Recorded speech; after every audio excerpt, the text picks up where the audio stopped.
৩ ঘন্টার দূরত্ব পাড়ি দিতে সময় লাগছে ১৪ ঘন্টারও বেশি। তবুও উদ্বেগ, শঙ্কা আর জীবন বাঁচানোর ক্ষীণ আশা বুকে নিয়ে তেহরান ছাড়তে মরিয়া হয়ে উঠেছেন বাসিন্দারা। মধ্যপ্রাচ্যের দেশটিতে নজিরবিহীন হামলা চালানোর মধ্যেই তেহরানের বাসিন্দাদের শহরের একটি অংশ খালি করতে বলেন ইসরায়েলি প্রধানমন্ত্রী বিনিয়ামিন নেতানিয়াহু। পরে সোমবার সামাজিক যোগাযোগ মাধ্যম ট্রুথ সোশ্যালের এক পোস্টে রাতারাতি গোটা তেহরান খালি করার হুঁশিয়ারি দেন মার্কিন প্রেসিডেন্ট ডোনাল্ড ট্রাম্প। আবারও বলেন, পরমাণু চুক্তির স্বাক্ষর না করার মূল্য দিতে হবে তেহরানকে।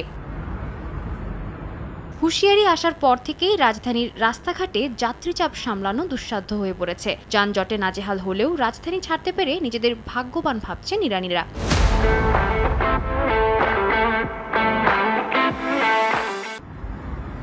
তবে এই ভাগ্যবানদের খাতায় এখনও সবাই নাম লেখাতে পারেননি। ইরানের রাজধানীতে বসবাস করেন অন্তত ১ কোটি মানুষ।